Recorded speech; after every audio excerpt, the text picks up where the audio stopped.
Nous sommes le lundi 19 décembre. Bienvenue dans le journal Info Pacifique.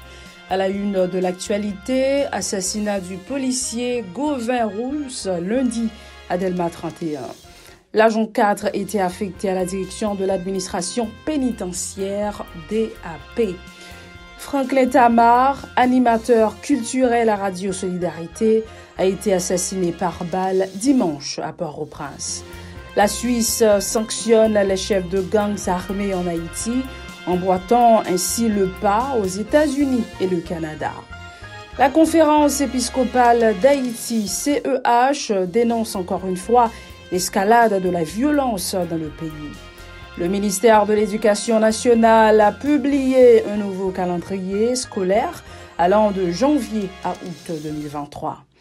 Des centaines d'enfants de Cité Soleil ont pris part le 18 décembre à une journée récréative organisée par les responsables du centre hospitalier de Fontaine à Cité Soleil. L'Argentine a été sacrée championne de la Coupe du Monde de Qatar en s'imposant à la France par 4 tirs au but à 2. Le développement de ces titres et bien d'autres dans un instant. Si vous jugez que cette vidéo est intéressante, n'hésitez pas à liker et partager la vidéo. Et surtout, n'oubliez pas de vous abonner à cette chaîne et activer la cloche de notification pour ne pas louper aucune de nos vidéos. Des inconnus ont assassiné par balle lundi le policier Gauvin Rouls, non loin de sa résidence à Delma 31, une information confirmée par le syndicat national des policiers. L'agent 4 était affecté à la direction de l'administration pénitentiaire DAP, un décès qui vient d'allonger la liste des 53 victimes au sein de la PNH cette année. La veille, l'animateur culturel à Radio Solidarité, Franklin Tamar, a été assassiné par balle à Port-au-Prince. Selon les premières informations, le crime a été perpétré par des bandits circulant à moto à l'impasse Eddy à Carrefourfeuille. La victime regagnait son domicile après son émission à Radio Solidarité quand il a été attaqué par les malfrats. La Suisse sanctionne les chefs de gangs armés en Haïti, emboîtant ainsi le pas aux États-Unis et le Canada. Selon un communiqué du Conseil fédéral, la Suisse entend appliquer toutes les sanctions du Conseil de sécurité de l'ONU adoptées en octobre contre les chefs de ces groupes armés. Leurs avoirs seront gelés et ils seront interdits d'entrer sur le territoire suisse.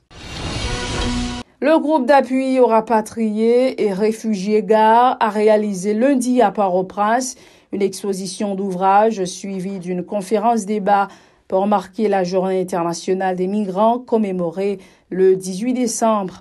Le responsable de communication de l'organisation, Sam Guillaume, a indiqué que la situation dégradante des migrants a suscité de vives réflexions à travers le monde, notamment en Haïti. Écoutons-le au micro d'Aubert de Charles et Jean-Élie Ladras. On a regardé la situation migrants haïtiens à travers le monde. Pas de suspendre violé. Alors que yo côté 100 yo non paquet de pays, yo côté un paquet de contributions sur le plan économique dans paquet d'autres pays.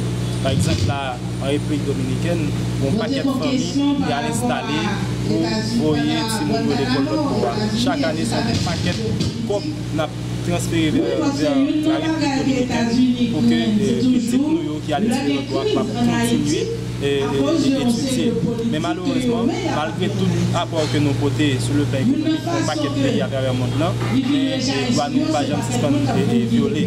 Donc l'important je tiens pour nous réaliser l'activité ça, pour que nous inviter la jeunesse et nous inviter le conseil de l'organisation de de réfléchir ensemble pour voir dans quelle mesure nous avons des idées de solutions pour permettre nous capables d'améliorer les conditions migrants à travers le monde, permettre nous faire de plaidoyer capable de vivre dans les autorités qui concernent. Dans son dernier rapport, le GAR a fait état de 142 000 compatriotes refoulés au pays au cours de cette année. Ces déportés sont victimes de violences physiques et psychiques lors du processus de rapatriement, a une fois de plus dénoncé Sam Guillaume. Ces déclarations toujours au micro d'Aubert Charles et Jean-Élie Ladresse. Pour toute année, nous sommes capables de gagner un total de 142 062 personnes qui viennent migrer haïtiens qui retournent venir jeunes nous. Dans le total, ça, il y a un effectif de 73 380 qui rapatriés. Il y a 56 976 qui sont de retour spontané et il y a 11 706 qui sont de refoulés. Là-dedans, nous sommes capables d'énumérer 82 886 garçons, 32 568 femmes, 7 305 petits filles, 8 462 petits garçons, et ça qui bat en total, comme je disais tout à l'heure, 142 062 migrants haïtiens. Il faut que nous disions qu'il y a un total de 1463 femmes enceintes que nous recensons. L'une des femmes enceintes, c'est la femme qui gagne au mois de mois, c'est deux femmes qui gagnent gros ventre et qui viennent des fois avec toute douleur, à tel point que nous avons reçu un cas dans le mois passé à côté de mon femme, c'est sous foncialité pour ces petites. Il y a une quantité de 2064 qui finissent sur le territoire sans parents, donc des petits non accompagnés. Et dans les petits gens qui ont 0 et jusqu'à 12 ans d'âge. Donc c'est vraiment grave. Nous, c'est face aux traité étudiants, ils ont été menacés, ils ont été coupés visa à un ensemble d'étudiants. Année ça, chaque année vient avec facette.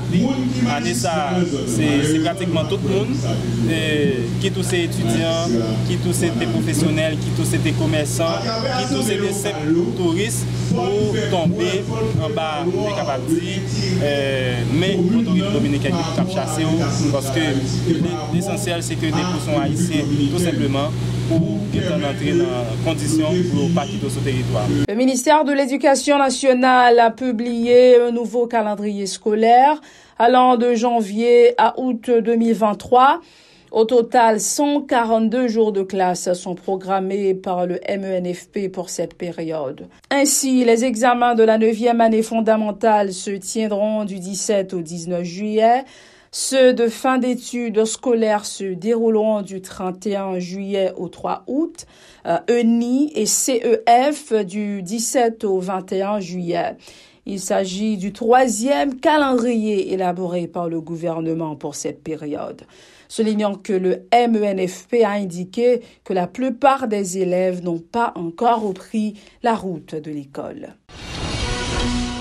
Des professeurs du secteur public se disent confrontés à de graves difficultés socio-économiques du fait de n'avoir pas reçu leur salaire depuis plusieurs mois. Ils reprochent au gouvernement d'avoir négligé le système éducatif alors qu'il constitue le pilier de tout progrès dans un pays. Lors d'une conférence de presse le 19 décembre, au local de l'École normale supérieure ENS de l'UEH, ils souhaitent une amélioration de leur situation de plus en plus fragilisée par la crise globale qui sévit dans le pays. Écoutons les propos d'Elna Etienne, elle est professeure de géologie à l'ENS. Ces propos ont été recueillis par Osée Victorin et Joseph-Philippe François. Nous avons profité de l'occasion pour nous voir une salutation spéciale pour PM Ariel Henry, ministre de l'Évasion, M. Maniga, et ministre des Finances, qui c'est M. Patrick Boisvert. Je ne dis pas nous là pour nous faire trois autorités ça un petit rappel. Nous venons dire songer. C'est depuis le mois de janvier que ça a recevoir les nominations. Et puis il faut recevoir un goût de l'esco même. Pendant la vie chère parce que nous maltraiter nous dégager nos coups mettre Jean-Jacques à faire des voix nous et puis yo même yo continuer passer droit nous en papier. Nous même génération Grégory Saint-Hilaire nous dit assez. Nous pas rentrer dans la logique pour ne faire pour ne pas faire pour petit monde ça yo pour yo pas subir même ça nous même nous te subir. Jean nous connaît là, l'éducation c'est base toute société. C'est ça qui fait nous te dit et n'après dit encore pays c'est pour nous pas quitter pays pour nous construire pour nous faire tichien la câble. De son côté, Enoch Joseph, professeur au lycée national de Kinskov, déclare qu'il fait partie d'une cohorte de 500 professeurs nommés et qui n'ont pas été rémunérés jusqu'à date. Il souhaite percevoir son salaire au cours de la période des fêtes de fin d'année.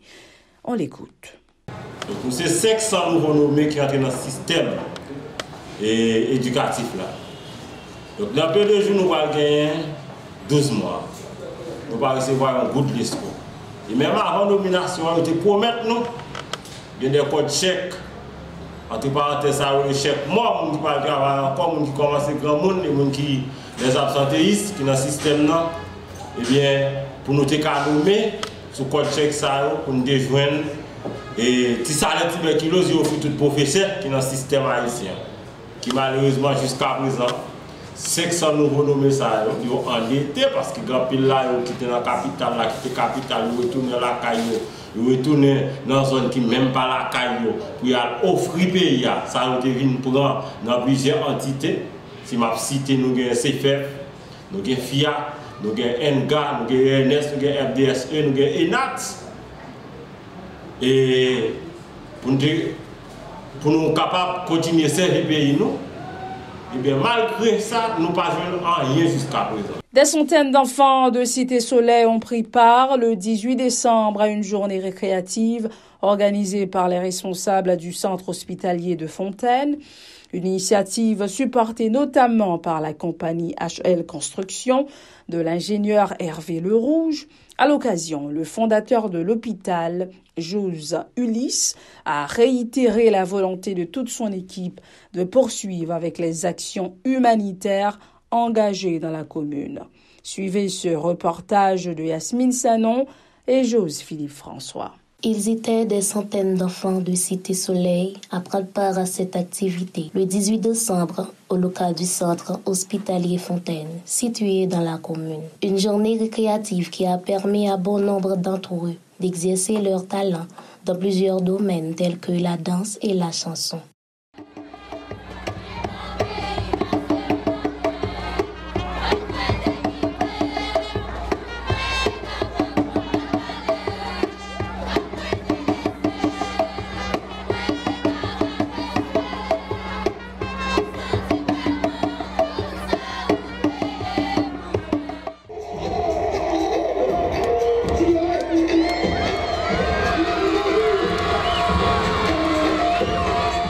Des artistes en herbe, supportés par l'ingénieur Jose Ulysse, PDG du centre hospitalier de Fontaine. L'occasion pour lui de remercier tous les partenaires inconditionnels, notamment la firme HL Construction de l'ingénieur Hervé Lerouge, qui soutiennent ses actions humanitaires dans le plus grand bidonville de la capitale. Il y a des partenaires qui aident nous dans le bon comme dans le mauvais temps. Les acteurs nous avions beaucoup de merci.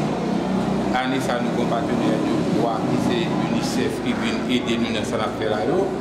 Mais nous avons des partenaires depuis longtemps qui sont toujours là avec nous. Et nous toujours dire merci. Nous prenons HL Construction, nous prenons Footfall de Port, nous prenons Schwab, et nous prenons MDN Canada. Anissa, par rapport à turbulence qui est dans la zone, nous avons l'autre monde qui vient aider nous. Conseil de programme spécial, que nous avons dit OIM.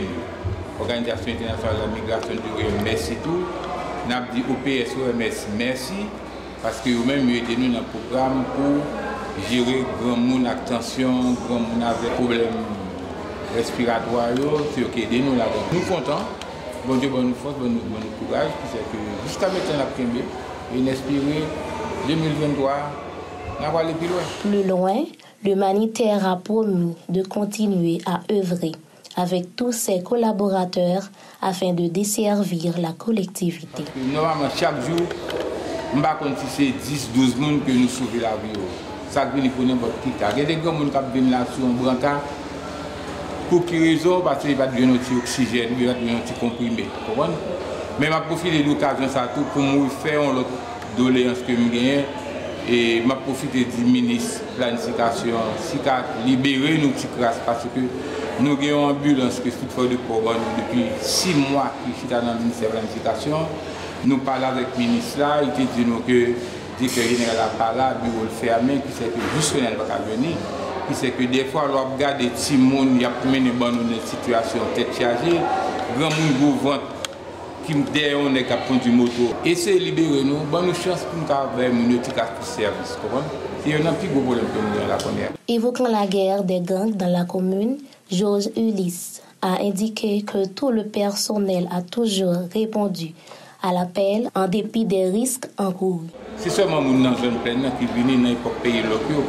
Les gens qui sont bien loin, ils ont peur de descendre parce que les autant de bruit, ils ont peur. Mais normalement, des bouquets dans la zone, pour dire que plus ou moins safe parce que la bataille qui fait, c'est la bataille qui concerne les zones ici, c'est la bataille pour occuper le territoire dans la zone cité. Étant donné que en densité même, étant donné que nous-mêmes nous dans la périphérie zone bataille là, il y a une incidence sur nous. Mais nous allons fermer pour nous. Le personnel a toujours campé. Et nous disons Dieu merci, nous avons victime de aucun problème en matière d'équipe personnelle de l'hôpital là. Qui sont en bénédiction quand même. Le pavillon est également réservé à des enfants orphelins et abandonnés. C'est réjoui, M. Ulysse. Toi, quand tu en bas, c'est des timons que Médecins sans frontières, les traité au choléra, ils ont bien mal, ils ont vu ici. Il y a des timons que parents, ouais, tu n'as pas mouru dans les mains, ils viennent laguer là. Qui s'est gagné dans le 15 ou 20, mais Dieu merci pour qu'il y ait un qui mourut dans eux. Parce que nous avons un bel programme de récupération avec UNICEF qui aide nous en pile pour nous donner tout ça nous donne comme ingrédient pour récupérer Timon. Ce qui est belle tout, c'est que Timon, ils ont commencé à sentir en mi-temps une famille quand même, parce que sous garde, chaque monde qui vient, infirmière, docteur, trop content pour eux, déplacer ensemble avec eux, pour ouais, tout habillé, ils disent en fondation ou même à venir réveil. De son côté, Jériane Ulysse, fille aînée de Georges Ulysse, a annoncé le projet d'implanter un campus universitaire toujours à Fontaine. Rêve moi mettre mon éducation, m'étais obligé stop éducation pour venir courir papi dans aspect santé. Même mais nous venons tant que l'autre bord, un gros complexe, une grosse université, tout terrain c'est l'hôpital là mais ou bien université ou bien l'école là, l'école kindergarten ou bien collège ou bien toute bagaille. So, c'est juste ajouter sous là c'est sous ça qu'il a déjà plus espace, plus bagaille technologie pour aider les jeunes à connecter plus à l'international. J'aime dire pas grand m'a changer, c'est juste agrandir ça faire parce que bon en très bonne base. Diversifier les actions, accompagner les citoyens en leur fournissant notamment des soins de santé et en leur garantissant l'accès à l'éducation. Des défis que se proposent de relever Georges Ulysse et ses collaborateurs pour le bien-être de toute la communauté de Cité-Soleil. La Coupe du Monde 2022, déroulée pendant un mois à Qatar, s'est achevée dimanche avec la victoire de l'Argentine. Elle s'est imposée à la France par 4 tirs au but à 2. Une nouvelle étoile ajoutée au palmarès de l'une des nations footballistiques du monde, notamment de l'Amérique du Sud avec le Brésil. C'est la fin de ce journal. Merci d'avoir fait choix de la télévision Pacifique pour vous informer.